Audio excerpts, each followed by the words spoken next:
Is Peter Belland here? Come on down. Go ahead. Hi, my name is Jana Sims. I'm a resident of District 1, and I've lived in Austin for almost 20 years now. I'm a grad student at UT School of Social Work. A few points I want to make before I tell my personal story is that the cops had an opportunity to have more accountability, to provide more accountability to us, and they chose not to bring that into the contract.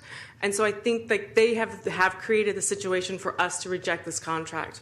When the community says it's not enough, the police saying it is not sufficient. Also, the cops talk about their safety whenever they encounter people with guns. And the thing is, every time the community encounters them, they're a person with a gun. And they get a stipend for being on patrol. Where's our stipend? Where's the community stipend for having to survive encounters with them?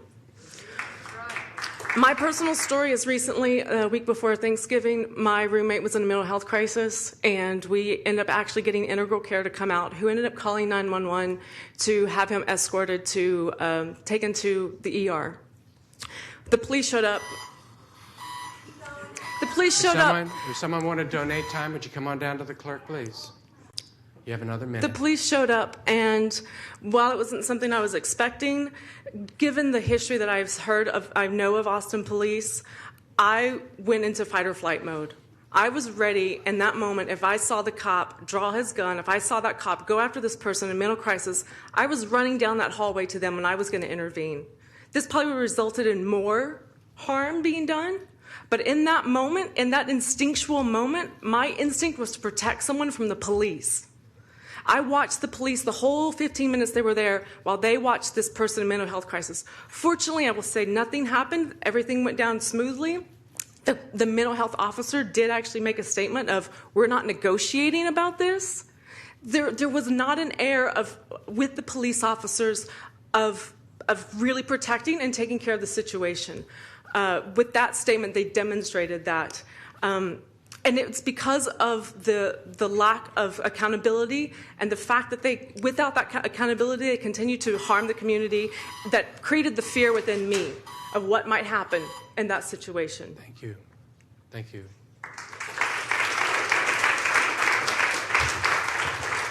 Is Gianpaolo Connolly here? No? What about James Casey? Okay, you'll be up next, and you have some donated time from Shelby Hobum. Is Ms. Hobum here? No? What about Mario Venegas? No? Okay, Mr. Casey, you'll have 1 minute. Yeah, I gave him a minute with the clerk. Okay. Did you get his name? Okay, good. You have 2 minutes. Please proceed. Hello, my name is Peter Beland, and I live in District 9. Austin's at an inflection point in many ways for its future development. Thankfully, we have data to help us decide what we're going to do next. I think we can all agree that helps with city planning in all aspects. We've been shown tonight a number of case studies and references to best practices nationally around transparency and accountability that were not included in this contract, and that can be. Proponents of the contract have indicated numerous benefits, such as better hiring practices, which I completely agree with. I think it's a fantastic idea to move away from tests. I always hated the SAT. But if you vote no now, which you should, you can go back and change the contract. There's this apocalyptic vision by some contract proponents that if you vote no now, it's the end of times, and it's simply not true. You have time. You have our support, clearly. God, what time is it right now?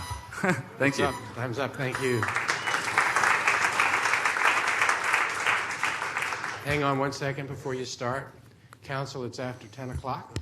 Is there a motion to extend our meeting beyond 10? Or because our regular rules have us stopping at 10 o'clock.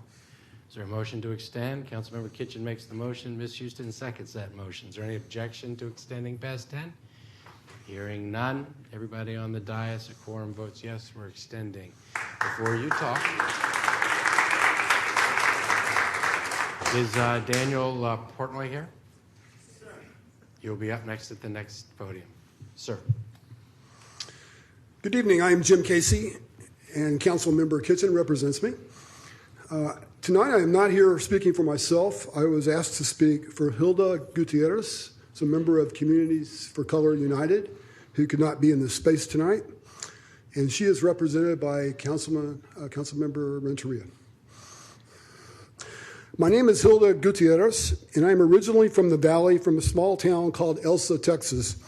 I now live and work in East Austin, and I am here with Communities of Color United. I am deeply concerned with the city's funding of APD. I ask that you say no to the contract and end meet and confer altogether. I ask that you cut the APD budget and reroute funds to social service programs that support young people of color and provide them a way out of the cycle of violence, poverty, and incarceration. It does not take a social scientist to understand that racial profiling pushes communities of color into the criminal legal system that is almost impossible to escape. I have seen this firsthand. Many of my friends in middle school simply disappeared, falling prey to the school-to-prison pipeline that started with in-school suspension, alternative school, juvenile detention facilities, prison, parole, back to prison, deportation, or even death. One of my close friends from middle school was murdered in broad daylight just last year. As I moved through college and then to graduate school, I carried with me a strong sense of guilt. I felt extreme sadness to think about how different my life had turned out from theirs. I was perplexed to realize that their destiny was determined at age 13 by a handful of adults who, through their actions, both large and small, put them on a path towards being part of a system they could never escape. My high school boyfriend is currently serving a 50-year sentence for murder he did not commit. My brother, who came to this country as a teenager, was deported to Mexico because of the 3 strikes rule, and more recently, my sister was incarcerated, leaving her 4 children to be raised by my mother. So I would beg the council's understanding to finish. I've just got about 2 more paragraphs. I'll tell you what, no, your time's gone. If someone wants to donate time to you, would you go on down? You have another minute. Go ahead. Thank you. When I think about those folks, my sister in particular, who was experiencing abuse in middle school and high school, I think about the world of services that could have been out there to change the outcomes in her life. I think about all of the adults, school teachers, parents, WIC case workers, paramedics, after-school programs who could have lent her a helping hand and showed her a different path. I do see the connection between the abuse she experienced at such a young age and her eventual incarceration, and I do believe if there were real services in the community that she could have accessed, her life would be completely different.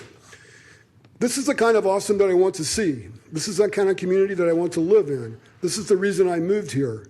I believe that we are a city that is driven by social responsibility and social justice.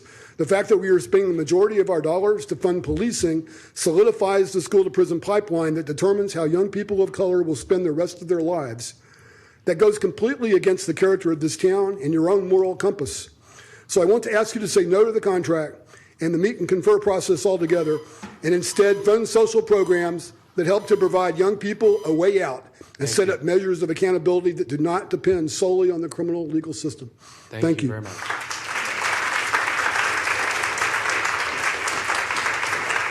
So we have David Portnoy coming up here. Is Jen Ramos here? Here. Okay, and you had some donated time from Marcus Denton. Is Marcus here? No? Is Martha Mercado here? No? You'll have 1 minute at this podium. Go ahead, please. Mayor, City Council, City Manager, City Attorney, my name is Daniel Portnoy. I am a detective with the Austin Police Department and have lived in the city for about 15 years. I love this city. I may not be a native Austinite, but as a member of APD and a citizen of Austin, I cherish the strong bond with the community that I have been able to establish. My wife and 2 small children live in a wonderful little house in north central Austin. My wife and I both work full-time. I work a significant amount of overtime to pay the bills. Regardless, not only am I surviving, me and my family, but we are also thriving. Living in the city motivates me to work harder as a detective, and an excellent pay and benefits that I receive let me do just that. Voting down the contract will hurt all of us. There will also be many senior detectives and sergeants leaving immediately, and it will create a serious brain drain. The citizens of Austin will also have less police officers on the street, and there will truly be less transparency and accountability regarding APD with the elimination of the contract. We will be civil service for quite a bit. I don't think we're going to be coming back immediately to the bargaining table. Thank you for hearing me out. Take care. We've already called Laura Gran Fortuna. That gets us to Janice Bookout. And there was some time. You can come on up. And after she's done, you had some donated time from Colin Selfridge. Is Colin here? No? What about Ryan Bookout? He's here. Is Ryan Bookout here? Raise your hand. Hi. Hi, okay, good. You'll have 2 minutes, but first she speaks. Mayor? Hold on. Mayor, Yes, Ms. Ramos will have an additional minute. Over here. okay. Thank you. Good evening, ladies and gentlemen of the dais. My name is Jen Ramos. I'm a constituent of Kathy Tovo in District 9, and I currently serve as the Vice President of the Austin Young Democrats, among holding leadership with the Texas Young Democrats across the state and the Young Democrats of America nationally. I come before the dais and urge a no vote on the police contract. About a year ago, I was told at a bus stop in my neighborhood to pack my bags because I was to be sent back where I belong. In a city as progressive as Austin, where one would hope that diverse ideas and opinions are respected, I immediately became inferior. I asked those in the dais to take a step in our shoes and the shoes of our black brothers and sisters for a moment. To know that we are more than likely to be a statistic and a target for the color of our skin is a harsh reality. We should serve to protect and strive to protect our citizens, ensuring that all feel safe, rather than scared that they may not make it home. It is my understanding that the APA is threatening to not bring this discussion back to the table. This is unacceptable, and this contract deserves to be reevaluated. I am proud to say that our executive board of the Austin Young Democrats unanimously voted to endorse a no vote on this contract. We stand in full solidarity with the communities who will be affected by this contract, and more so, we stand in solidarity in respect to those we have lost for a lack of police accountability. A no vote doesn't mean that the discussion is over. The no vote means that when you care enough to not leave these and not listen to the community, that things will happen and repercussions will be suffered. When we leave these chambers, we'll be lucky to go home to our loved ones. Sandra Bland, Tamir Rice, and David Joseph are just some of the names of people who are not as lucky. Last but certainly not least, I leave you with the following statement. A new way forward was the tagline for Mayor Adler's campaign. I would hope that a discussion on a no vote for this police contract would be something that we consider in a new way forward for the city of Austin. I thank you for your time and urge you to vote against the police contract. Thank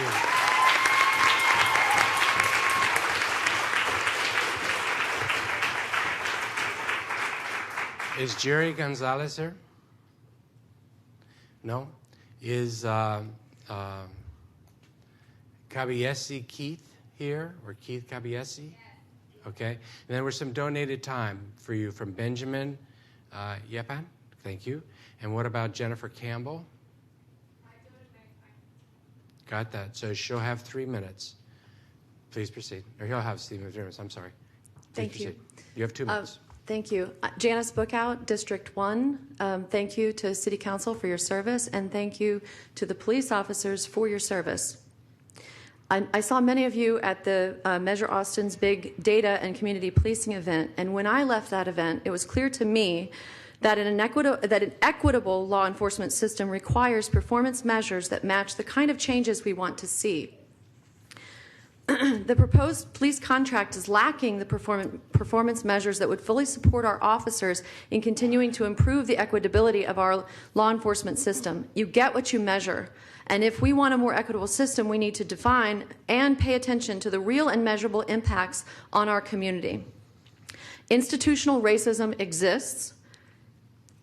Direct and overt discrimination exists, but also institutional discrimination also happens unintentionally and unconsciously. In fact, most of it does.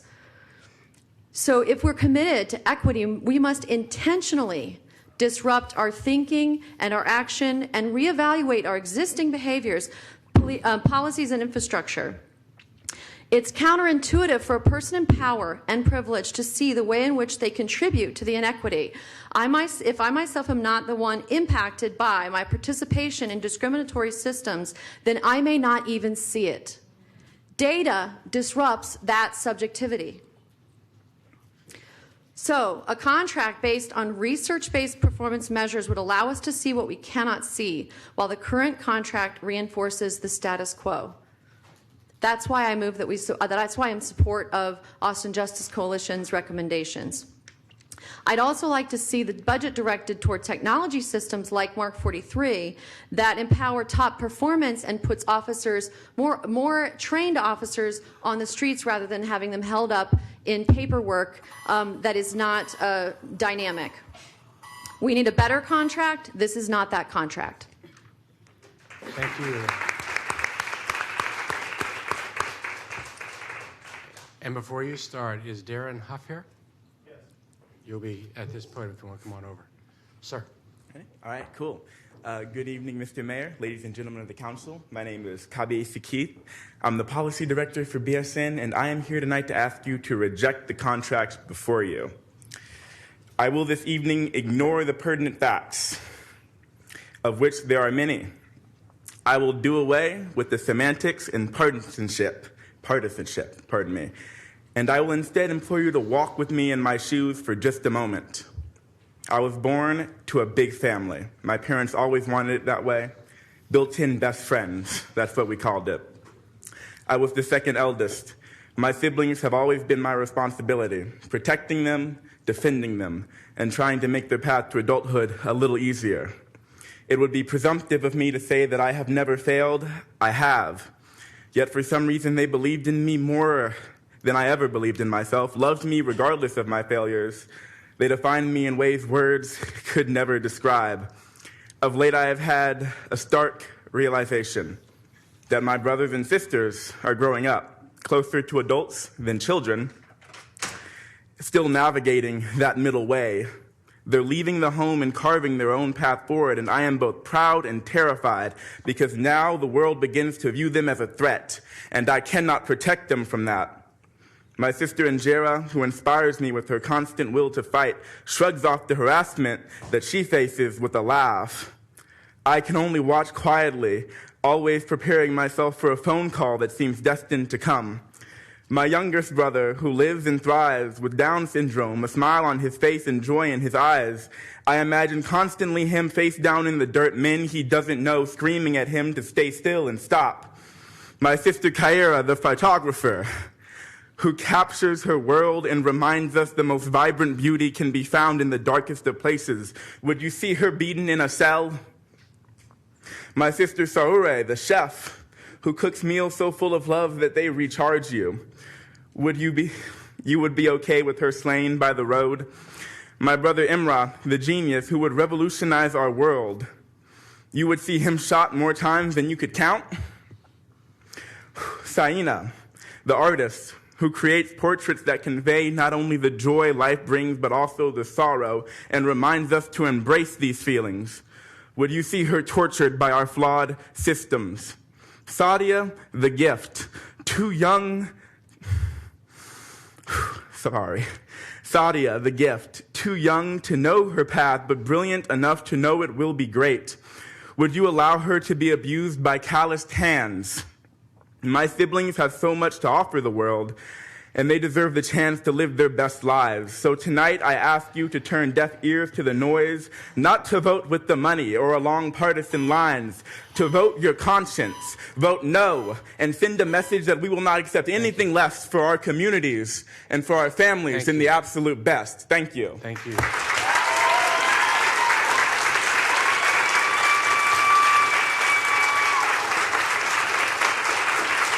So I don't know if I've called Darren Huff yet. Keandra Noble. Okay, and is Jonathan Lowell? Okay, so you have 2 minutes. Why don't you come on down to this podium? Sir. Thank you, council members and mayor, for inviting me to speak with you today. My name is Darren Huff, and I'm a resident of District 7 and represented by Member Poole. I'm here to encourage you to allow the existing police contract to expire until a new contract includes the policing reforms sought by the Austin Justice Coalition and Campaign Zero. On balance, doing so will make us safer because some of the existing contract's terms that are favorable to concealing and minimizing misconduct will lapse as we transition back to state law.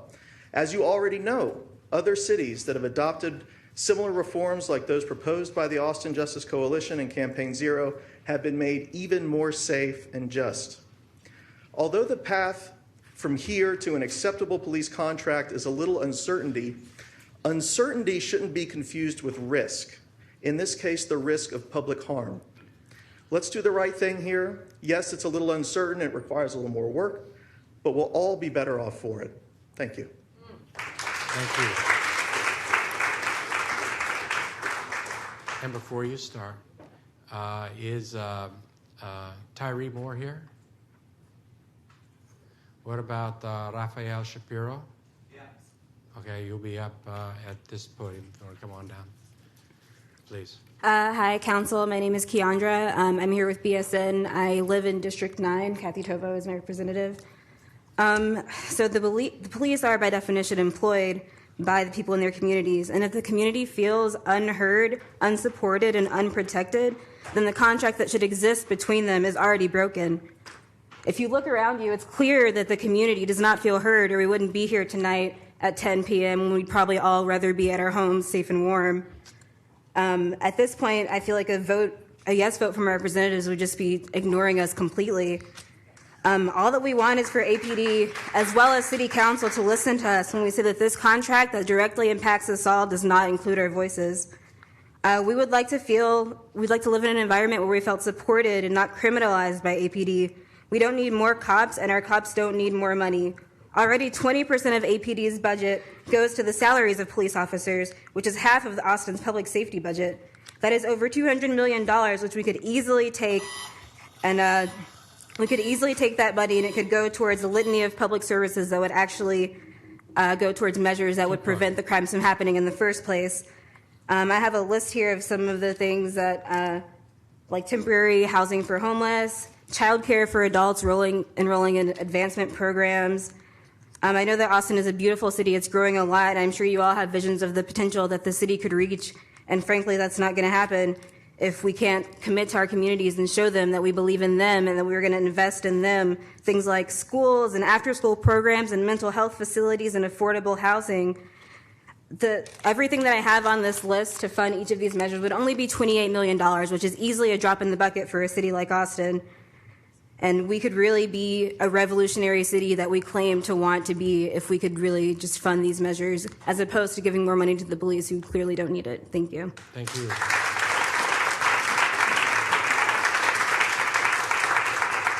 Is Sheila Ray here? Sheila Ray? What about Stephen Short-Nancy? Short-Nancy. Why don't you come on down to this, sir? Hi, my name is Rafael Shapiro. I live in District 9. First, just to react to a few things that we've heard from those who are in favor of the contract, saying that the police need or want this contract to live, to be able to afford to live in Austin. So, okay, we can keep the benefits and go back to the table and just get the transparency that so many citizens have asked for. A lot of times the response from the other side has been, well, then we won't be able to attract the best and brightest or the most diverse, that all the gay cops will leave. And we definitely don't want that.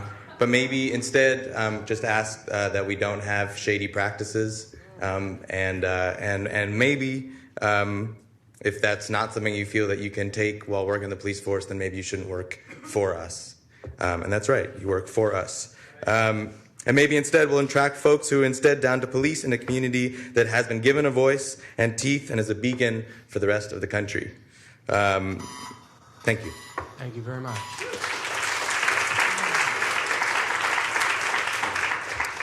Is Vincent Harding here? I think I saw Vincent. You had some donated time from Tyler Markham. Here. Thank you. And from Dilip Kanuga. So, Mr. Harding, you'll have 2 minutes when you use. One of the persons here. Is Dilip Kanuga here? Did I miss him? Not here. Not here. You have 2 minutes. Please proceed. Thank you, Mayor. Thank you, council members. I'm in District 10, Council Member Alter's district. And I think, if anything, 2016, 2017 has shown us that systemic racism and systemic violence is alive and well in America. And this is a test for us to take a look at this contract and listen to the community, add more accountability, more transparency, more civilian oversight. And I'm asking the City Council to vote no for the contract as this. Thank you. Thank you. Before Mr. Harding starts, at the next speaker up after him will be Chris Soa. If you could come up here, please. Mr. Harding, 2 minutes. I may need an extra minute from one of y'all, but I'll go ahead and get Does started. anybody want to volunteer an additional minute? Please come on down to the clerk. All right. You have 3 minutes. Mayor Adler, Mayor Pro Tem Tobo, council members. My name is Vincent Harding. I live in District 1, and I'm the chair of the Travis County Democratic Party. I come here this afternoon to urge the council to vote no on this contract. Nearly 5 years ago, I wrote the party's resolution calling on the police to address disproportionalities that exist. More than 2 years ago, I asked the council to provide resources for Austin to get body cameras. I want to thank the council and the police for their work on these measures. Community groups such as the NAACP, Austin Justice Coalition, Measure Austin, Counterbalance, and so many others have worked so hard. But still here in 2017, in Austin, Texas, minorities are still disproportionately subject to having their cars searched, stopped, and police force used against them. My position is one that is both community empowerment and both good policing. I believe this community should have policing standards in accordance with Obama's Department of Justice. The party passed a resolution calling on this body to vote no. 63 precinct chairs voted in favor of that resolution. 0 voted against.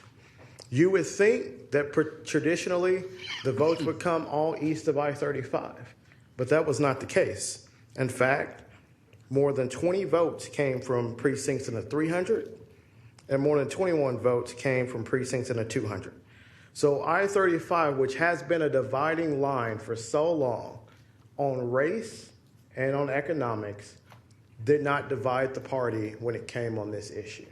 So I am asking this council not to divide the community on this issue. I'm asking you to stand up with the community. For so long, I have asked the community to vote for progressives. I'm asking for the progressives to vote for the community tonight.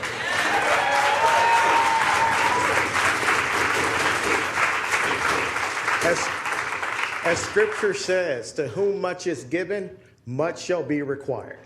I have not heard one officer come here and say, give me the highest standards, but they have all asked for the highest salaries.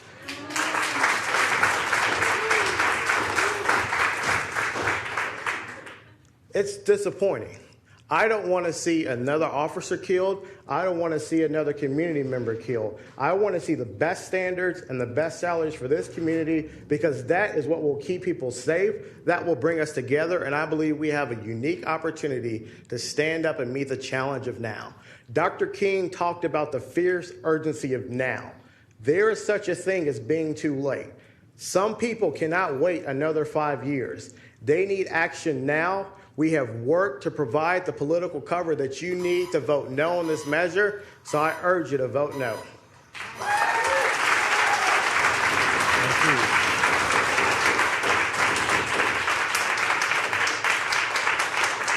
you. Is Bob Hendricks here? Bob Hendricks?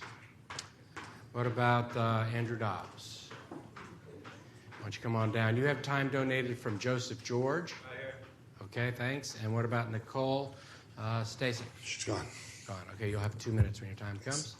Hello, Chris Soa, District 2, Mayor Adler, City Council. I appreciate your time. I appreciate everybody here for donating their time to democracy and being part of this process. I think that, I'm not affiliated with any group. I'm just a concerned citizen that came out and decided to spend his evening here. And what I see is a lot more than just the budget and all the things that go into it and where the money gets accoladed. I see a community going, we need more from our police, and we need more input and more accountability and involvement in the process. And I see folks also trying to raise their families and do the best they can and within their livelihood, and they, it seems like they want more for the same, and we just don't want the same anymore. We want to see more involvement and more inclusion for the amount of resources that we're using. And that's, as plain as I can get with my tired logic right now at this time. I'm a little tired, and thank you for allowing me to speak. Thank you. What about Shane Johnson? Is Shane Johnson here? Okay, Ms. Johnson, why don't you come on down? You had some time donated by Samuel Biancali. Is he here? No. No. You'll have 1 minute when you come. Yeah. But you have 2 minutes. 2 minutes, right. Thanks. Okay, Andrew Dobbs, not working with any group or anybody. This is me as an individual for once. Glad to see y'all. Normally, and I am, of course, against the proposal as it stands. Normally, I would never, one thing I do in my own time, some of y'all may know and some of you may not, is that I'm real active with Fight for 15 and other labor groups here in town. That's something that means a lot to me. It means a lot to me because I grew up in a labor family. My grandfather was a postal worker for 40 years, American Postal Workers Union. My uncle to this day is United Food and Commercial Workers. And I've seen what that can do. And so it's kind of weird to tell somebody to vote against a union contract. But in this instance, when the job conditions include the ability to kill other people with impunity and to do the kinds of harms that you saw in that video earlier with total impunity, that is not an acceptable thing. That is a working person that was hurt there. Larry Jackson was a worker. Union workers and working people are being targeted and harmed. And if we're going to take them seriously, then the actual pro-labor position is to vote no on this contract as it stands. One other labor figure in my life was my father, who was a 25-year police officer and was a spokesperson for the Richardson, Texas Police Officers Association. And so I know a little bit about the police union game. And I think he and I would have very, very, very different positions on this. And I think if this was just about dollars and cents, about pay and benefits, this crowd would look a little bit different. It's important because $80 million is a lot of money. I was talking to somebody who works for Community First, the amazing homeless community, formerly homeless community in East Austin. They're looking to raise $60 million to house 1,200 people. So you could fund all of that plus another $20 million. You could literally house 2/3 of the homeless population in this city for the amount of money that you're looking at. 2/3. How would that not make us safer? That's where I'll end with. I had other things to say, but I think that there's a lot going on here. And I will say that you got to listen to this community, you got to listen to the people. Please vote no on this.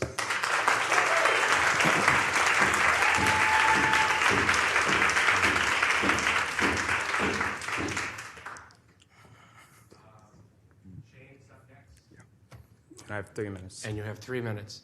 And your name is? Bob Hendricks, you called me. You'll be up after him. Okay. Go ahead, please. Council, Mayor Pro Tem, thank you for hosting this separate from a regular council meeting. My name is Shane Johnson. I use he, him pronouns. I'm with AJC, ATXEJ, and I'm a new board member for Indivisible Austin. And I'm a native Austinite and resident of District 7. So I want to take it back a little to some fundamentals. We all say we're here for the same reason, to keep Austin safe. But what does safety mean? When officers say safe, the definition of safe in this contract and what safe means in that context is they are safe from being reprimanded if they do anything wrong. But like Deborah said earlier, when we community members say we want to be safe, we want to keep Austin safe, we mean that black and brown people are safe from harm, or are free from harm, and that includes whenever we encounter the police. This contract does not keep our black, brown, transgender, and other citizens, undocumented other folks in Austin safe. Because to keep Austin safe, we need to build trust between the APD and the community with transparency and accountability. And this contract literally bans verbatim any independent investigations, or in other words, in reality, it literally prohibits accountability and transparency. And I want to go back to something Chief Manley said earlier, where it's not a system problem, it's where officers and administrators need to do their job better. That is the worst BS I've ever heard in my life. He could not have been more wrong. This is not about individual officers or administrators doing their job better, even though I sincerely believe he thinks that is true. This is about a system so utterly broken beyond repair that it must be changed. And that change means eliminating this contract and these meet and confer negotiations. And lastly, to add insult to the litany of injuries caused by this system and death caused by this system, APA and APD want to charge the city of Austin $80 million to keep this system going, to maintain this broken system. So when all along there are many other solutions that we can have. And I hope did y'all get the papers I handed to the clerk? Great. These are other solutions that could be funded with the $80 million that APD might get. And some of them, as the gentleman before me said, there's $1.2 million to fund long-term housing for homeless people. There's $85,000 to fund Asian American domestic and sexual violence services. These are things that were not funded because they didn't have enough money. There's $750,000 to fund African American mental health services. I was in mental health crisis the summer before my senior year in college, my last semester, and if I almost called 911 on myself. And looking back, I didn't know that would have meant 50-50, that I probably would have been killed or been okay. And so I just want to really make sure that y'all understand that this is life or death situation. Thank you. And that there are many other alternatives and solutions that we can fund with this money. Thank you. So after Bob Hendricks talks, the next speaker would be Susan Lippman. Susan here? Okay, you'll be up next. Sir. I'm on the steering committee of 350 Austin and a volunteer organizer for the Sierra Club and ATXEJ. And Leslie Poole is, I'm lucky to have her to represent me. I am proud of Austin. It is a relatively progressive bastion in a conservative land. I have talked with people, and they've been very impressed, and a lot of it is things that y'all have done. I was shocked to hear that we're near the bottom at police accountability and transparency.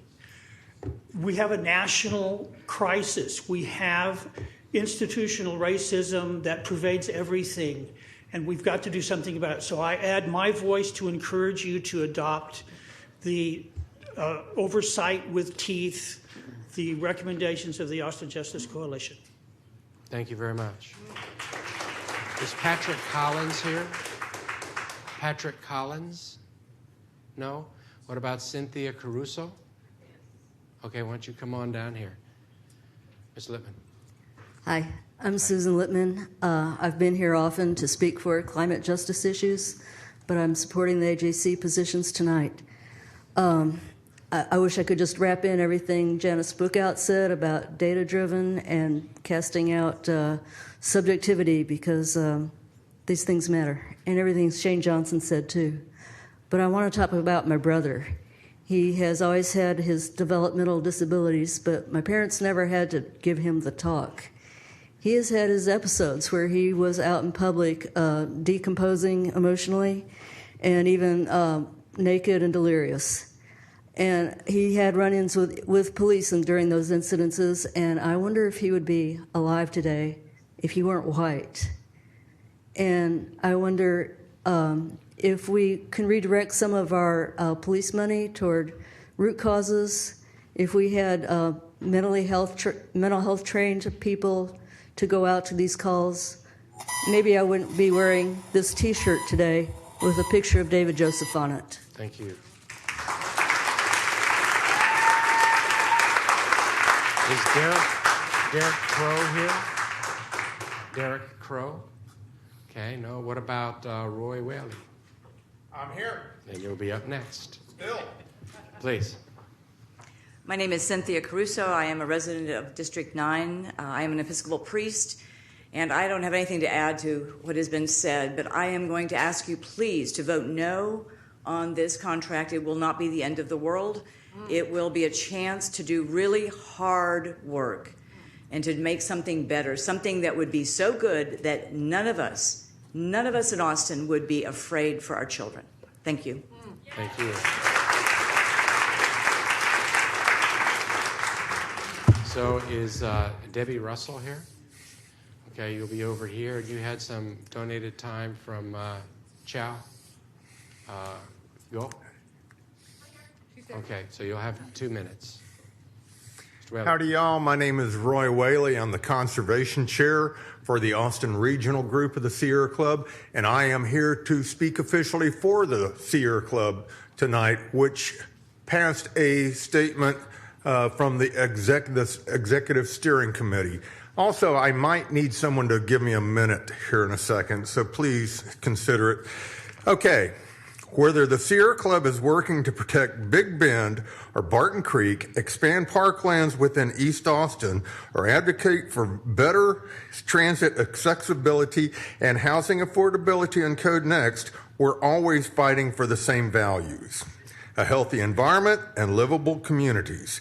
Our opposition to Austin's meet and confer with the police contract renewal fits directly into those environmental values, and we stand with partners including Austin Justice Coalition to dream of a future in Austin's city budget can be directed to vibrant neighborhoods, green spaces, clean air and water for all Austinites, rather than spending tens of millions of dollars on outdated approaches towards policing with limited public oversight. Thank you. Speaking as an individual, Mr. Whaley. if you say this is Whaley. going to send us back to the dark ages, no, it's going to send us back to the negotiations table, and we're going to get Roy. the deal that Austin deserves.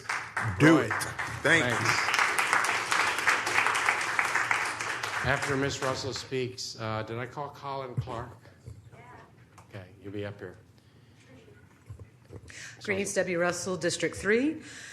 Guess who said this? Generally, how can a department that cannot police itself adequately be trusted to police other individuals? Art Acevedo in 2009.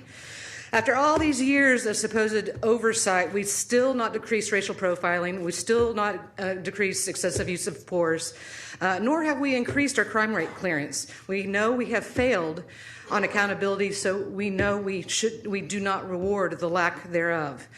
This holding you hostage thing with not coming back to the negotiation table and that you're going to be losing good officers is kind of sickening, actually. And it's usually a good rule of thumb not to negotiate with terrorists. And if, as Cassidy told us, that half of APD's officers had no problem with the treatment of Breon King, including telling her that black people have violent tendencies, then maybe we can stand to lose some of those good cops that are threatening you now. And it's BS. Where are they going to go? San Antonio, where they make $20K less on average, where the police there is only 5.5% of their budget, where here it's 11%. Do we have twice the crime? No, I don't think so. They have never had it so good. The police budget, 97 to 2006, increased 84%. Then under Ott, increased another 60%. From 2000 to 2010, sworn personnel increased 37.4%. When violent crime was stagnant with population adjustment. And that population increased, even though they increased at 37%, the population only went at 19%. They are flush. It's time to take care of the rest of us. Get rid of this contract we never wanted, institute independent oversight, and you, City Council, with the community's help, dictate disciplinary processes and negotiate salaries within the city budget alongside all the other important services, many of which will positively affect the public safety at pennies on the dollar. No accountability, no money. Thank you. Is Richard Boland here? Richard Boland? No, Richard Boland. Glenn Scott. Dave Pinkin. Okay. Oh, I'm sorry. You'll come on down there. Mr. Clark. Good evening, Mayor and Council. Thank you for your time and your service. I live in District 9, and I'm here to ask you to reject the contract before you. If this contract isn't good enough for the communities of color who suffer from and live in fear of police brutality, it should not be good enough for you. Spending more and more money on police to achieve public safety is like spending all of your health care money on emergency rooms and none on preventative care or primary care. So reject the contract and use the savings to fund services that most effectively prevent crime. Counselors in schools, social workers, jobs programs, parenting and early child care programs, mental health care, prisoner reentry, housing the homeless. It's time to rethink what public safety means and to fund the most effective and equitable ways to achieve that. Look back on your concept menu from the budget, all those things that we didn't fund. Pools, jobs programs, youth sports, healthy foods in schools, all of that could be funded with the rejection of this contract and without any reduction in safety. Please be bold, be historic, and reject this contract. Thank you. Thank you. Is Glenn Scott here? David Pinkham? Why don't you come on down, sir? Yes, I'm Richard Boland, and several police officers said that the Austin Police could police themselves. If policing yourself works, why do we need a police department? Can't we just police ourselves? There's been a number of concerns about the government, the state code, chapter 143, I think it is. If you don't want to be tied to the conditions of that chapter, eliminate civil service, write your own policies that may look an awful lot like the good parts of civil service, eliminate the bad parts. We don't have to have civil service. There are good things about it, but it's not all good. And lastly, I would ask each of you to ask yourselves, how would Donald Trump want you to vote on this? And either do the exact opposite of how Donald Trump would want you to vote on this, or explain that to your constituents in the next election. Thank you.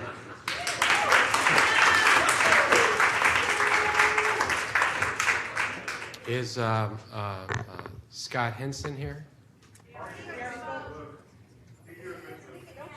Okay. Is Sandra Molinari here? Sandra? All right, you'll be next. Yes. Good evening, council members and mayor. My name is David Pinkham. I'm a resident of District 1, and I'm also the co-chair of the Austin Democratic Socialists of America. We are a membership-based organization with 800 dues-paying members here in Austin. We're committed to fighting social and economic injustice in all of its forms. You know, I've heard a lot of rhetoric here tonight about trust so-and-so to do such and such, trust, as the gentleman just said, the police to police themselves. But what is trust? Trust is a relationship between two parties that's built on mutual respect and accountability. We have very little accountability and therefore have very little trust.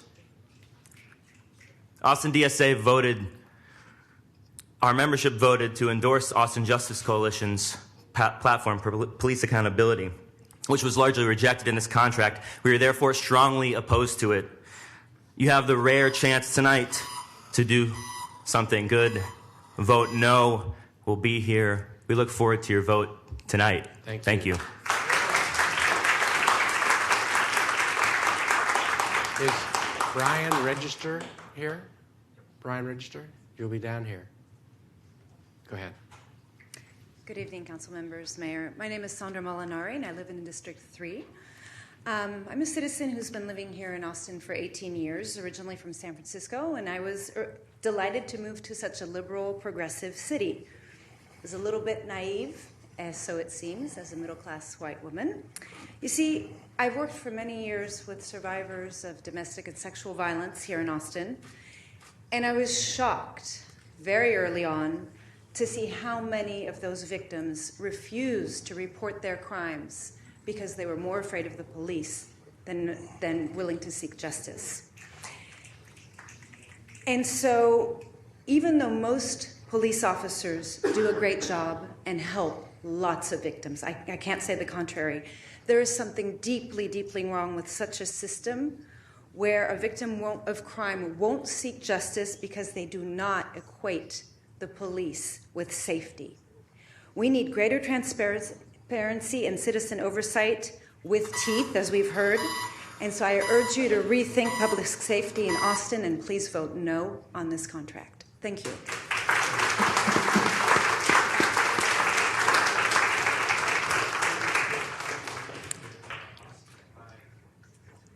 Austin Hyde? No? Oh, I'm sorry. Is Cavazos Weems? Amanda Cavazos Weems. Is she here? I think she left. You'll have 1 minute after he speaks. Please go ahead. Hi, I'm Brian with a Y. Register what you do to vote. I mostly like the police, except for when I'm seeing the videos that are shown here. I want you and I want the police to keep us all safe. But I'm obviously an American, so I instinctively understand that the policing power is the most dangerous force in a society.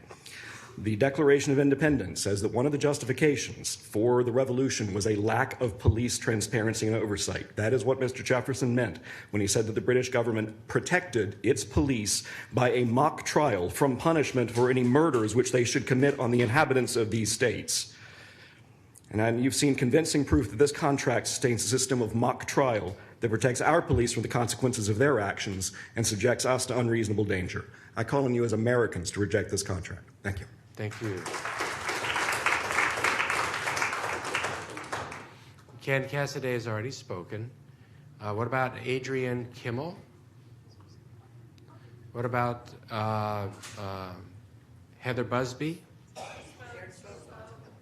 No, not here? Already spoke? Okay.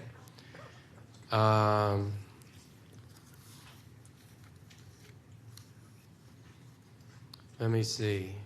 Heather Busby.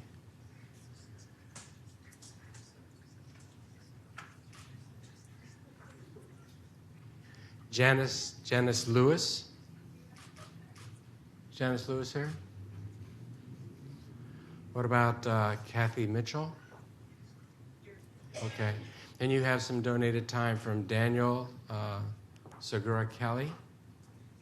Is Daniel here? And you'll have 1 minute. Go ahead. I'm Austin Hyde. I live in District 7. Earlier this year, not too far from here, just up the road across 8th Street from the old Falk Library, I witnessed an APD officer in the middle of the afternoon shouting at the top of his lungs at and pinioning against the roof of his patrol car a howling black man who appeared to be severely debilitated by either a mental health crisis or a drug crisis. Eventually, I stayed until this man was escorted safely into an EMS truck by a paramedic, but that was not what public safety looks like.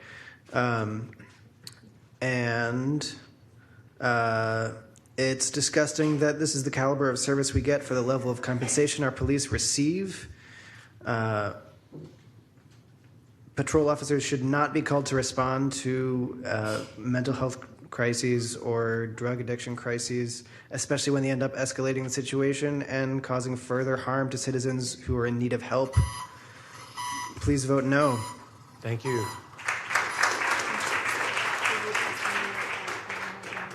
Is Teresa Dozier here? No? Yes? I see you. Okay. Kathy Mitchell? I believe I have. Okay, donated time. You have 2 people donating your time. You have a total of 3 minutes. So you've heard a lot from me before, so I am going to try and honor your patience. I think where we are and what you've heard tonight is that we're at a pivot point. The community is calling for not the same thing, tweaked a little bit.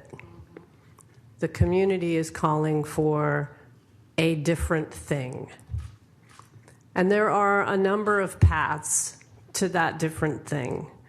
You have not heard that there's only one answer or there's only, this or nothing.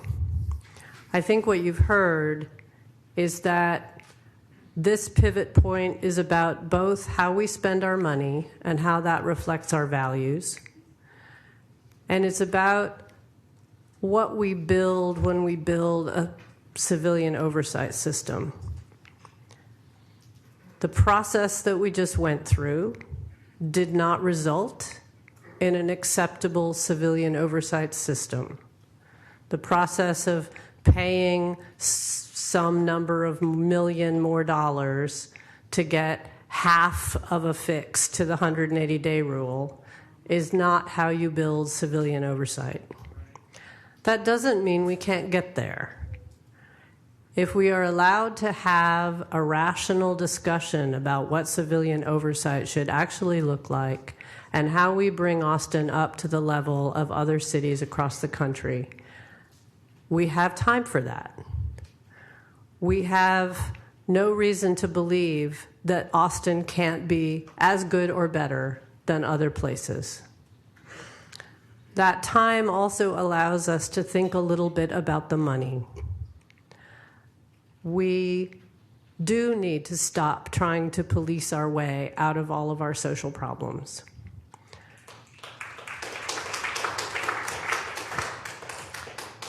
You all have heard plenty from me about mental health first response. I think the evidence is beyond irrefutable that the system we have right now is broken. And if you speak to police officers, maybe not in this context, but in other contexts, they will frequently agree with that. In order to get ourselves out of the system that we're in, we have to be willing to hold our breath, say no to everything we've been doing, and figure out a path to something else. Maybe that means we renegotiate this bad deal. Was that 5 minutes? 3 minutes. You had donated the time. So you can finish your Maybe thoughts. that means that we just say no to this, take a pause, and come back after we've actually thought as a city about what we really think our vision is. But it absolutely has to mean not doing this. Thank you. Thank you. Thank you.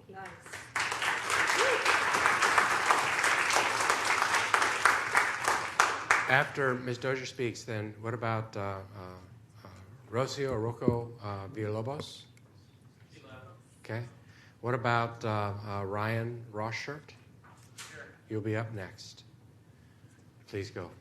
Good evening, Mayor and council members. Thank you for your continued attention and re-attention to the rest of the community statements this evening. I'm a concerned community member. You know that we are experiencing a tight labor market and continued uncertainty about economic growth. You have probably already heard about organizations like Korn Ferry Hay, Aon Hewitt, the Conference Board, World at Work. They monitor and survey and report on wage practices in the United States for all industries.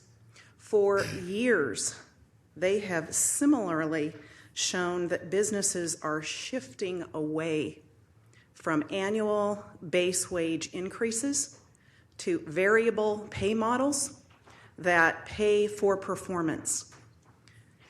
Businesses are not locking themselves into 5-year wage increases. They certainly do not excuse their employees from accountability and transparency for their performance, and neither should the City of Austin, as this contract would. So please vote no. Thank you. On this contract. All right. After Mr. Rusher talks, and what about Chad Martinka? Is Chad Martinka here? What about Marika Aldrink? She had to leave? Okay. What about Jefferson Adams? Jefferson Adams? Damaris Nicholson? You'll come down here and you'll be next. Go ahead, sir. Hey there, Ryan Rosshirt, District 5. Hi there, CM Kitchen. Gotta get my notes out. And that wasn't threatening to any of you guys when I reached to get my notes out, because a police officer just last week on my street told me that it made him very nervous for me to do so, which is interesting. that's the kind of thing that I would like to be able to register an official complaint about. But it turns out that you can't do that over the phone. So me on my way to work, just forgot about it until now. That was one of the things that the Travis County Democratic Party voted to recommend. Vincent Harding was speaking about that before. So, I mean, I think just based on the fact that we can't make a call to the police department and tell them when there's, light harassment or disrespect to a citizen or an actual threat or an implied threat, I think that is grounds to reject this contract, and I think you should do so. And one last thought, if the only tool you have is a hammer, you see every problem is a nail. It just seems like we should get some tools that aren't guns for fixing our problems. Thank you. Thank you. Oh, and you should vote on this tonight. Is Melissa Traylor here? What about Timothy Bray? Go ahead. Hi, good evening. My name is Damaris Nicholson, and I'm a resident of District 9. I'm here to provide you, hopefully, a unique perspective as a former City Review Panel member for about 4 to 5 years under Judge Cliff Brown and former Sheriff Margot Frazier. As a former panel member, I can tell you a little bit about what I learned over those years. The process is one-sided. From the moment a complainant makes a report to the time a decision is made, every decision point along the way weighs heavily on the side of APD. While panel members make recommendations regarding a change in policy and to a degree with discipline, there is no process in place that requires the chief of police to communicate whether or not those policies have been implemented or what the status is of the recommendations made in the memos. Oftentimes, we went many months without any updates from APD. The CRP is not allowed to interview complainants nor officers. While they are allowed to review evidence, it is gathered and presented solely by APD. I can tell you firsthand that this process is neither transparent nor equitable. We are at a critical point in this community. Let us not miss this opportunity to do the right thing, and please vote no. Thank you very much.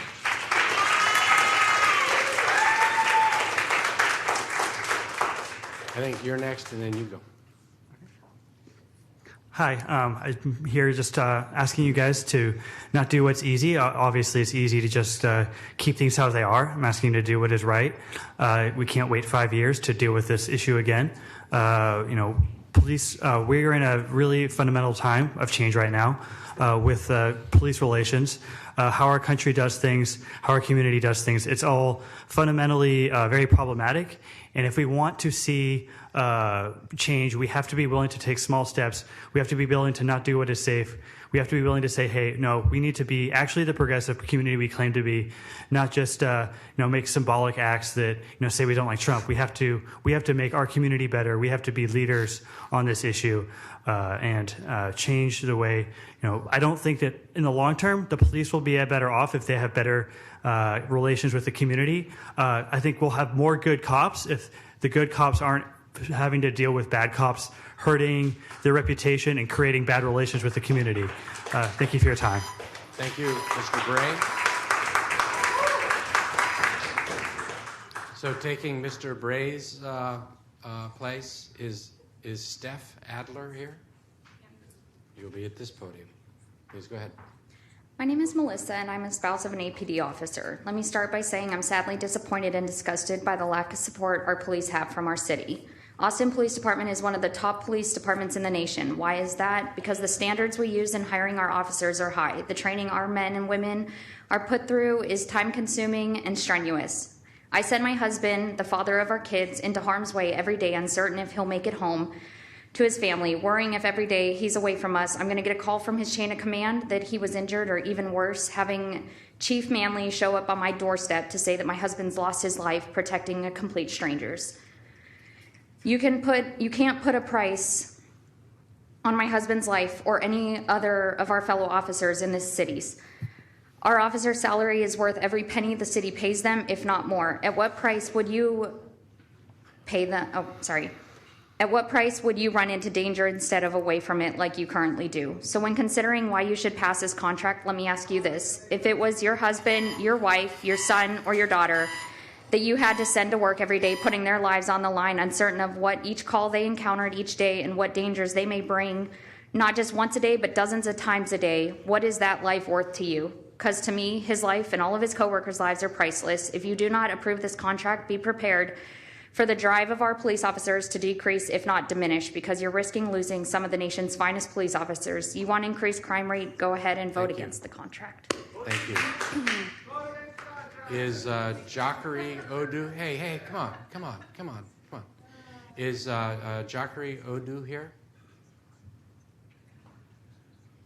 Okay, what about Cara Pryor? No? What about Adrienne Kimmel? You'll be up next. Go ahead, please. All right, I'm Steph Adler from District 7. I heard earlier tonight that APD polled 500 people at Pride last year on if they felt safe going to APD officers for help.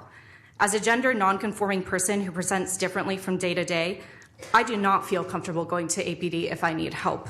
My experience also doesn't even compare remotely to that of trans men and women of color whose bodies are policed in insensitive, violent, and invasive ways. Since Monica Loera was killed last January of 2016, APD has slowly responded to community demands about increased training for officers on the needs of the trans community. I work in community with trans, gender nonconforming, and queer folks who also experience homelessness, mental health diagnoses, are people of color, and or working class. And I know that they do not feel safe going to APD. We need to reallocate funds to mandatory, up-to-date, and reoccurring officer training for competency about trans experiences and concerns, and to allocate PERC funds to social services that provide safe spaces and trauma counseling for LGBTQ folks. Thank you. When you vote tonight, please consider how PERCs in the APD budget take away funding for these needed services. Thank you. Thank you.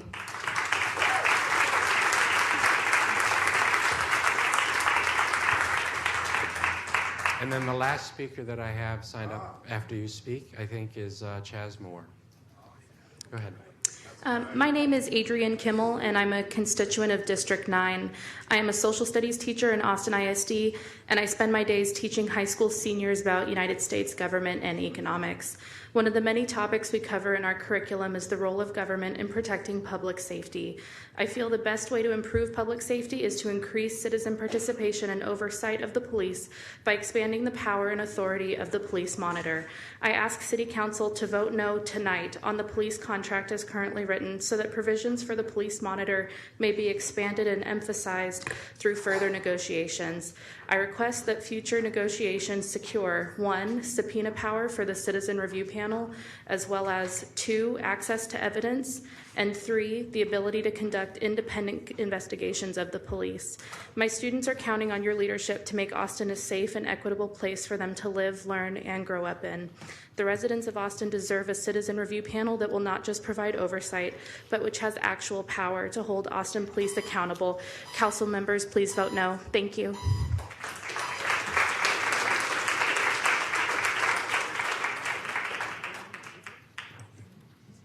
Were there people that I missed who had signed up? Chaz Moore. Okay. Why don't you go ahead and move up to a podium? If I didn't call on you, go on up to the podium. I'll get him in just a second. Why don't you state your name for the record? Hello, my name is Ja'Cory Odu. Okay. I'm a 5-time felon. I was shot 8 times in 2008, and I'm a citizen of the city of Austin. I'm also an ex-gang member, and I applaud the police department because they all are active gang members. The crazy thing for me is that policing and gangbanging can be put on the same spectrum. If you can picture the compare and contrast diagrams we used to use in school, everything would be in the middle if you ask me. That's the scary thing. I don't drive. All of my friends give me rides, and I take lifts because I'm afraid of being shot by a police officer for doing something very menial as far as, it's like driving with a light out or something like that. So I urge you guys to vote no, because there's a lot of people like me that they get a message that we can't do anything. There is no way out at all. Voting no would give us a little hope. So, thank you.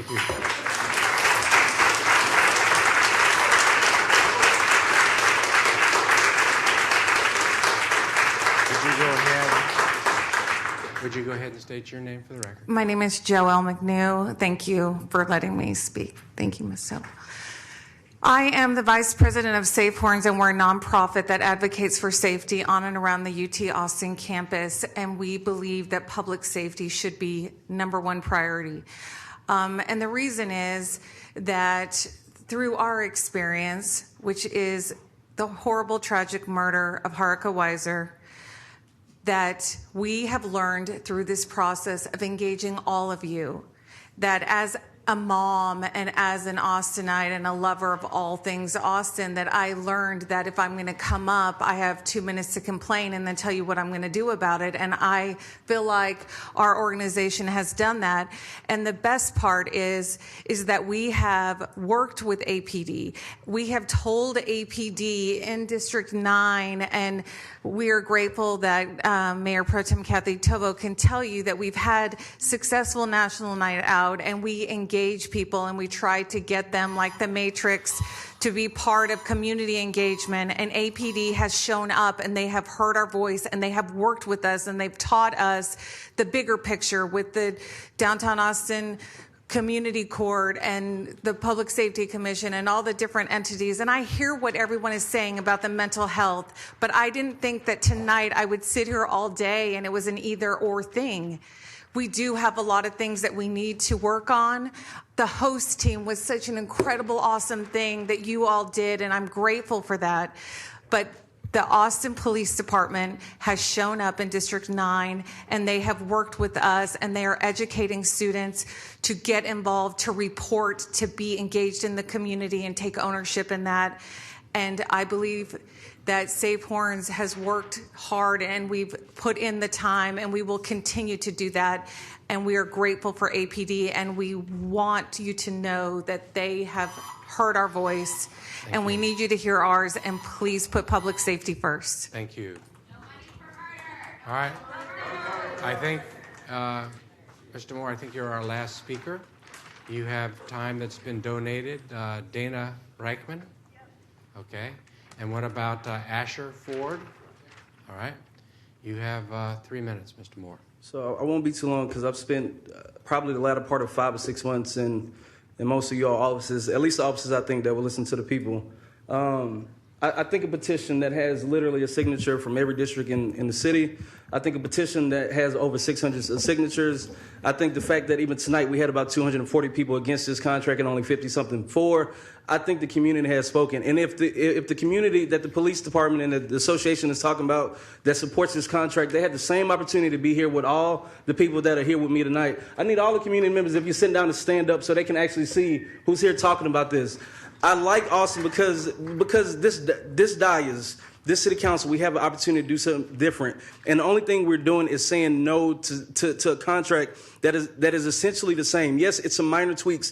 Yes, it's some minor changes, but it's not $82.5 million worth of changes. It's just not worth that. This contract is almost $300 million when we can't even fund. You know, Mayor, I was one of the biggest fans for you when you started the task force to kill racism. You know, that's a great thing. But even when that came on the diocese, we didn't have money to fund that. But for some reason, we have money to put into the police department. When we have community members that have been here just as long as you and just as long as the police department, we had came and spoke. And all we're saying is no to the contract. But this is a crazy thing. Even if you don't want to say no to the contract, even if you just say no, go back to the negotiating table, that is still a big step in the right direction. That's all we're asking for. That's all we're asking for. We've been here since 3 o'clock, and we're not going anywhere until you give us an answer about how you feel. I would like this community.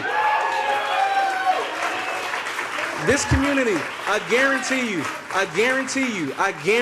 you, this community will stand with you if you stand with us. Let's stand up to accountability. Let's stand up to a lack of transparency. Let's stand up together for once for something in this city. We will stand with you. We will stand with you. I promise you. That's all I have to say. Thank you.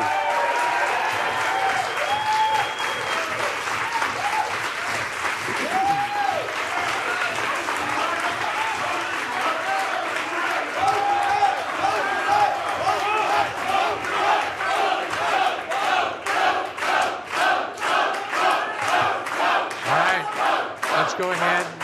We are now back up to the dais. Why don't you go ahead and sit down? We're now back up to the dais. I'm going to recognize Jimmy Flanagan to make a motion.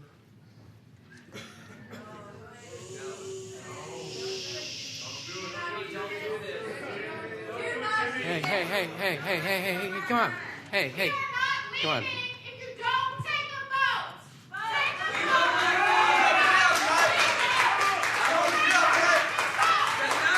I need everybody to calm down. I need everybody, please.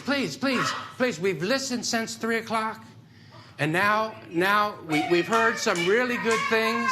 We took a day and set a special hearing so that we could hear everybody's testimony. In a second, we're going to take a vote, but you have to let us take the vote. And in order to be able to take the vote, we have to make a motion, and then we're going to consider it up here. Please. Mr. Flanagan, I recognize you to make a motion. Thank you, Mr. Mayor. I move to direct the city manager to utilize the necessary remaining extensions within the current agreement to continue contract negotiations and return to council with a new negotiated contract for consideration on or before March 22nd, and to solicit input from council members. And is there a second to this motion? Seconded by Councilmember Alter. May I speak Mr. to my Flanagan, motion? you can speak to your motion. It's been a very long day for everybody, and I want everyone to know how difficult this process is for us when we've got very passionate folks from every part of town. I know that I can speak to the many emails and comments that I've received from my district, and I know that my colleagues have received the same. They're not all in agreement, like most decisions we make on this council. For me, and in making this motion, I started with, can I even afford the deal in front of me? Do the numbers even work? And before I could even consider the transparency and oversight, I realized I couldn't even afford the deal that was presented before me. The budget office and the staff has done an excellent job vetting the data, but at the end of the day, the contract presented before me is not one that I can support because I do not feel we can afford it. Thank you. Councilmember Alter, you seconded the motion. Do you want to speak next? Yes. I would also like to thank everyone who came out tonight on all sides and everyone who communicated with the council throughout this process. I want to be very clear. I agree that our officers do vital work in keeping our community safe. They take risks that are demanded by their job, and they deserve to be well respected and the highest paid in the state. However, as an elected official, I wish we had the luxury of looking at every item in isolation, but the reality is that we don't. For months, I have been diligently attentive to this contract process. My staff has been at the negotiation sessions throughout. I have gone over the numbers backwards and forwards, and the conclusion that I've reached is that this contract creates problems for many intersected areas that we must work to solve. I have asked a lot of questions about numbers throughout, because between the information that I have heard throughout this process and the information provided tonight, I am not sure that this contract is fiscally sound today or in 5 years. With the numbers that were projected and given to us today, I do not believe we can hire the officers that we might need to meet the city's needs. In my opinion, this contract does not allow us to hire officers to provide the community policing that the community has asked for. It does not allow us to invest in public safety in other ways that are important to me. It doesn't allow me to buy guns for our officers without having to turn their guns back in and have them sent back out into our community to make them less safe. It doesn't allow me to fund mental health training and stipends to solve some operational problems. I also want to fund our host team. There are non-APD programs that we need to fund to help keep people safe. Our neighborhood centers, integral cares, mental health critical response, recreation programs, homeless services, and early child and after-school programs. These two are about public safety, and we know that investing in these programs helps to reduce the public safety problems. Our resources are finite, and we cannot keep sticking the taxpayers with the rollback rate. Outside of public safety, there are trade-offs too. We must remember that our civilian workforce contributes to the health of our community, and they deserve raises too. They do not get guaranteed salary steps. And importantly, as we've heard over and over, this contract does not contribute to building an appreciable trust within the community. Community policing is not complete without that trust. We've talked a lot about the numbers tonight. At the end of the night, we have to understand that if our police department is going to be the highest paid, then we must also expect the highest level of transparency and accountability.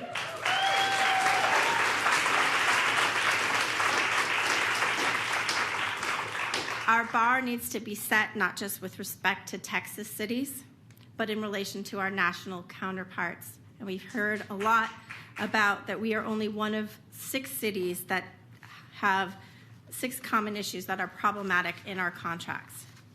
Tonight we've heard in too many ways about the unsustainability of this proposed contract, and Austin deserves better. I believe that we can improve accountability, transparency, and the fiscal soundness while fairly remunerating and respecting our police, but not with this proposed contract. I think this motion paves the way for us to do that. Thank you.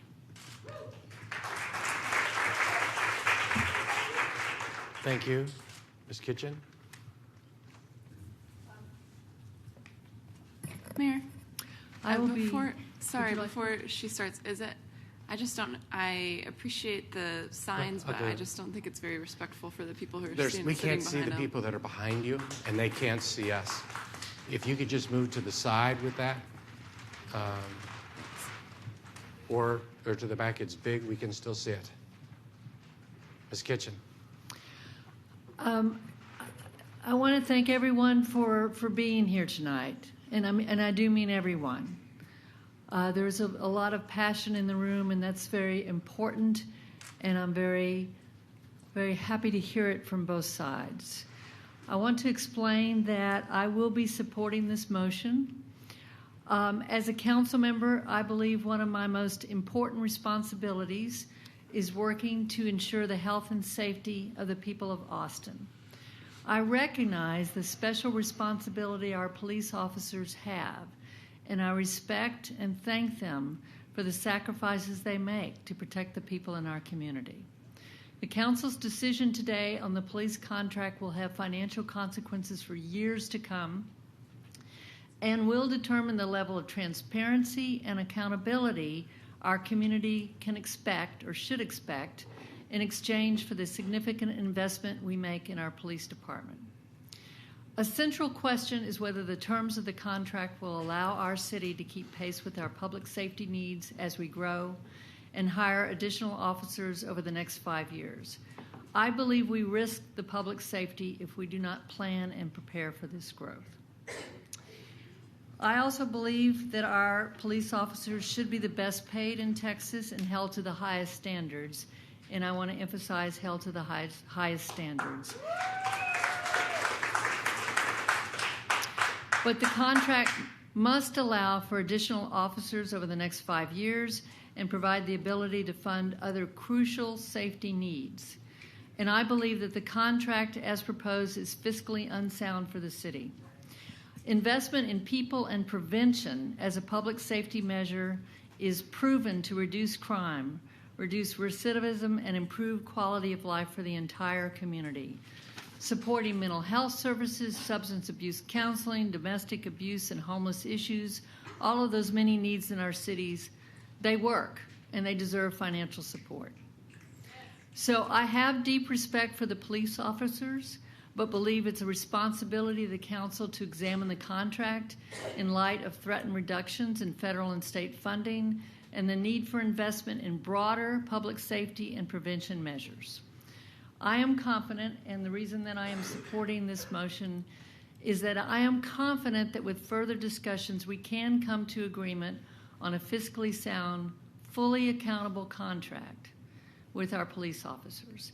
And I am very hopeful that we will have that opportunity and that our police officers will come back to the table to talk with us and with our community to make this happen.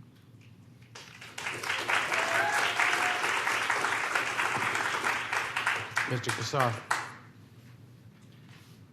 Many community members over my time on the council have asked for the leaders of our city for more accountability and transparency at our police department, and for very good reason.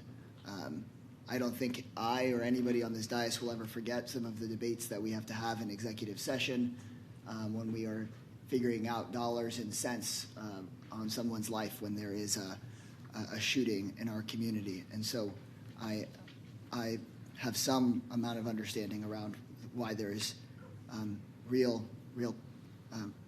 really good reason that we're having this debate. I do appreciate the improvements to the contract so far. Those improvements were only possible because of the hard work of many committed people in the last several months. But as we heard from so many of you tonight, those improvements are simply not enough. I appreciate our city's public safety staff. Policing is hard work, and I believe that we need to offer competitive wages and benefits at the City of Austin. But I've been troubled and frustrated that we're forced by this terrible state law to trade large sums of taxpayer money in order to achieve common sense reforms that should have always been standing APD policy. Common sense policing practices that we all agree make sense should not be a bargaining chip.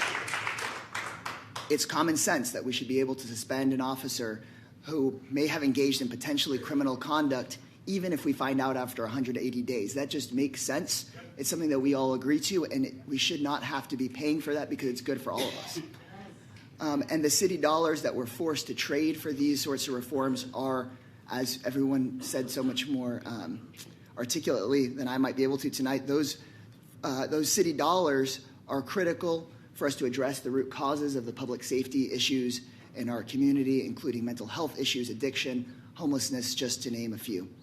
So for these reasons, I cannot support the contract in front of us. I would support a motion to reject this contract, but I will also support my colleague, Councilmember Flanagan's motion to send our city negotiators back to the table to bring us back a contract that will keep our police wages competitive, leave us with enough flexibility in our budget to address core issues of equity and safety, and make sure our police department follows best practices for transparency and oversight. And beyond this issue, I know there's so much more work to be done, and so we need y'all to keep coming back to us to make our city the kind of city that we all want. Thank you. Ms. Houston. Councilmember Houston. Thank you, Mayor, and I want to also thank everyone who's come out tonight to participate in this process. I want to start my comments with a quote from Dr. Kevin Foster, who on August the 31st of this year stated, "The starting point for this new contract is already set in a sweetheart deal that has evolved over 20 years of meet and confer. The contract built upon with each cycle now costs the city dearly." So when this contract was presented to me, it felt like we were playing with a marked deck of cards, and I didn't have them in my hands. Public safety is a top priority for this city council and every member of this council. We have to seriously consider whether to raise salaries of the department that is currently 12% above market in a state, which makes our officers the highest paid in the state. And at the same time, we have the highest number of officer-involved incidents in the state. Or do we provide much-needed complex social services and supports to constituents who depend on the City of Austin to provide a safety net? Sadly, we have priced ourselves out of a fully staffed police force, and we have neglected human service priorities in the city. These need to be addressed before we raise salaries or add new incentives. Peace officers who serve and protect generally do an outstanding job. However, the need for de-escalation training still exists in our community. We must properly train officers that are currently on the force before we're able to add fully trained officers to the force. We must demonstrate to our constituents that there is accountability in the complaint process. We must move more intentionally toward community policing because it is the right thing to do for our peace officers and for our community. Words cannot express the gratitude and respect that I have for the women and men who put themselves in harm's way every shift. The interesting conundrum that I find myself in is that my son is a peace officer, so I understand the stressors and responsibility that are produced by this calling, and it is a calling. I have tremendous respect for those who are called to serve, and I believe that we need to continue negotiation until we arrive at a contract that is not only in the best interest of the police force, but also in the best interest of the community. And I will be supporting Councilmember Flanagan's motion to postpone.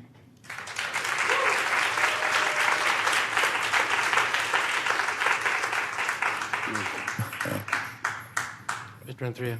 Thank you, Mayor. I was I ran on my campaign when I got elected out of District 3 on community policing because I saw what community policing did to my neighborhood, for my neighborhood. You know, there was times when we couldn't even sit out in the front porch without fear of having drive-bys coming through my neighborhood. You know, I had friends that got shot and killed in the front, sitting there with their family with these drug dealers that were coming through my neighborhood and shooting up the neighborhood. My brother got shot coming out of Martin Pool in his leg, and there was over 100 rounds exchanged there at Martin Park by two groups of gangs that were shooting each other up. You know, those are the kind of situations that I grew up in my neighborhood. I'm a native Austinite. I've been here 67 years. And, you know, the police didn't care about us. They didn't come and enforce the laws that were written in the books. And we had our protests. I was out there just like you here in the 70s, 80s, and 90s, you know, complaining about police brutality. We marched. We had some of the biggest marches against the police department in the 80s, marching down because a man called the police on his son that was acting up, high on drugs, and he ended up being the one that got shot and killed. We had a 7-year-old boy that broke into Breadbasket, little store there, stealing a loaf of bread, and he got killed. He was hungry. He was living in the projects, you know. And that's why we got involved with the police officers, and we pushed for community policing. We're lucky we had a female chief, Watson, back then, that introduced community policing, where we got the officers out of their cars, sit down with us, negotiate, talk, got to know each other, and we slowly improved and cleaned up that neighborhood. And now you have people walking down there with families, their kids, down the street. No fear at all. Walking at night, the neighborhood. That's what I want for Austin.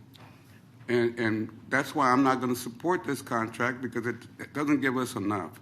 We need to do more for our citizens here. And we should have a city where no one should be afraid. No one should have to go out there and do the talk to their kids. My son married an African American. I got grandkids that are, you know, black. I mean, they're, you know, I fear for them too, you know.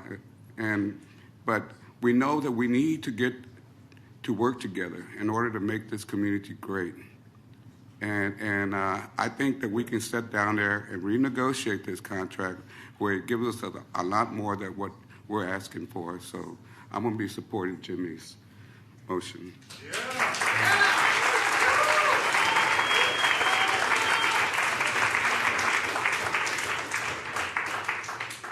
Okay, I'll go next. I can't vote for this contract proposal. It's pretty clear from the testimony, I think, and from the briefing from our staff that the contract isn't ready.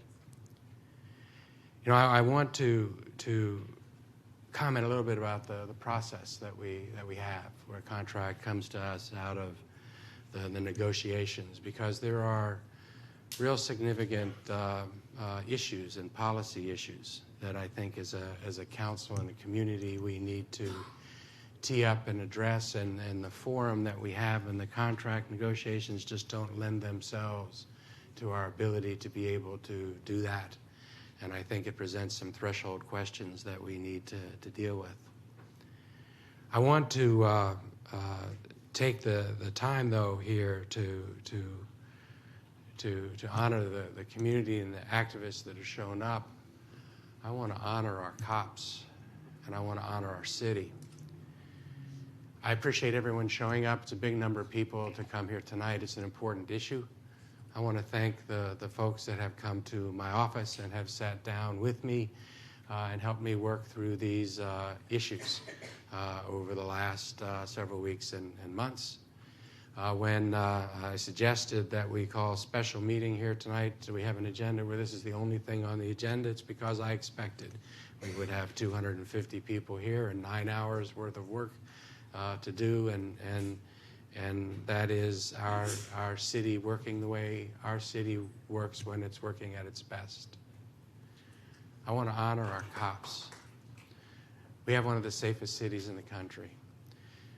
We have a police force that I am proud of. We have challenges like any police force has, but we have a police force here that has demonstrated a desire to be the very best. And in the conversations that I've had with some of the people in this room and some of the people with the association over the last several weeks, it was apparent to me, I believe, that there is a way for us to bridge some of the issues that look like there's a gap between. And I want us to have that opportunity. And then I want to honor our city. You know, we're a community here, and in a community, every question where there's disagreement doesn't have to be a zero-sum game. Everything doesn't have to have, and in fact, very rarely has, two sides where one side wins and one side loses. We have a community that has demonstrated repeatedly that it has the capacity to be able to pull together, to be able to resolve issues, and this is a tough issue, but I also believe that as a community we're going to be able to do that, and we're going to be able to do that here. The contract proposal before us tonight isn't ready, so I'm going to support the motion to postpone it so that we can deal with the issues that we need to deal with.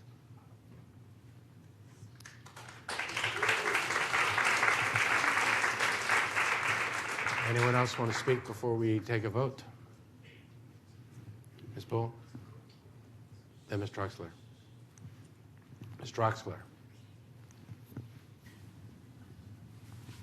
This has been a really tough issue for me. As I said before, I have a district who is generally really supportive of our police officers, as am I. Thank you for the service that you provide to our community. I know that we wouldn't have the same Austin that we all know and love without the sacrifice that you all make.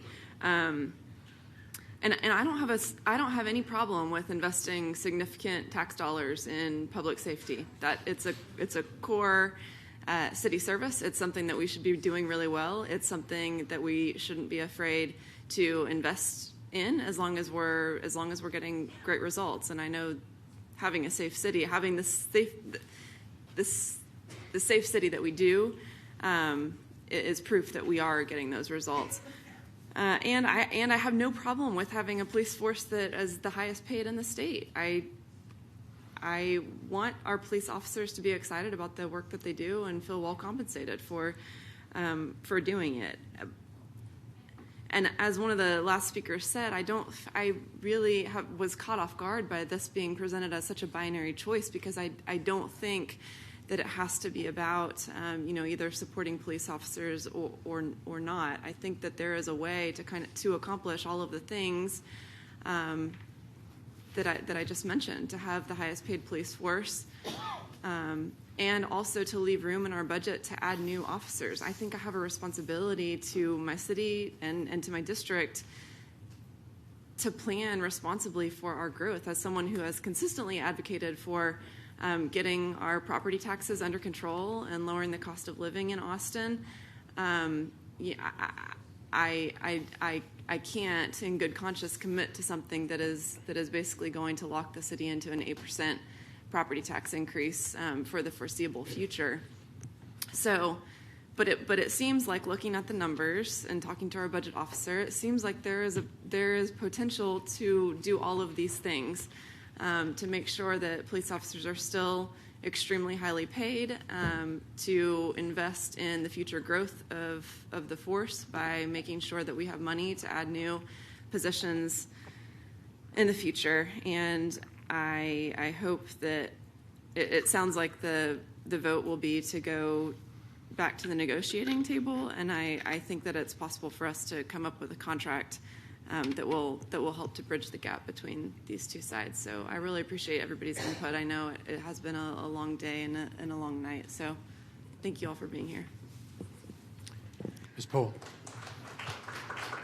Thanks, Mayor. I'll just keep it real short and sweet. I appreciate hearing from everyone tonight. Thank you so much to everybody who came out tonight to give us the benefit of your thoughts. And thanks, everyone, for caring so damn much. And that goes to everybody on all sides of this issue. Thank you. Garza. I'll keep mine short too. I want to say that I appreciate this middle ground. I think this, for me, either way felt like a bad choice. I felt it voting one way was bad for different reasons. Voting the other way was bad for different reasons. I absolutely respect everybody's opinion here. And I have a great deal of respect for our police officers. And so I hope that we can go forward in a very respectful way and get to a place where we can all be really proud of tonight, of the emotion that we saw, and moving forward, and not be so polarized about this, because I truly believe that we all want the same things. I really do, and I really hope we can get there. I think this is a good middle ground for everybody. Any further discussion before we take a vote? Councilmember Alder. I wanted to just address the city manager and say that I think we've all spoken clearly, and we will vote in a few minutes. But I also wanted to follow that up to say that we are prepared to provide clear direction in negotiations. There's a lot that we've talked about tonight that gives you general direction, but we have some specific, very concrete things that, at least in our forum, we have worked out. And we are aware that this is an ongoing process, and we're ready to be in there with you to help take the next steps.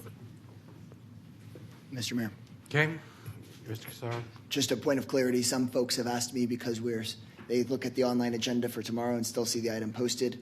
I just wanted to clarify to everyone that our intention in open work sessions and with the manager, and I think you stated, is that the item will be withdrawn on changes and corrections in the morning. So this won't be an item for no one for needs tomorrow. to come tomorrow. Unless I manage to drag this out another 19 minutes, right? Any further discussion before we take a vote? Those in favor of the motion to continue negotiations, send back for negotiations, please raise your hand.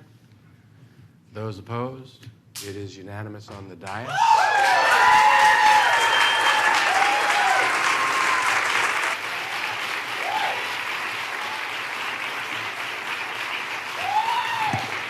The time is 20 minutes before midnight.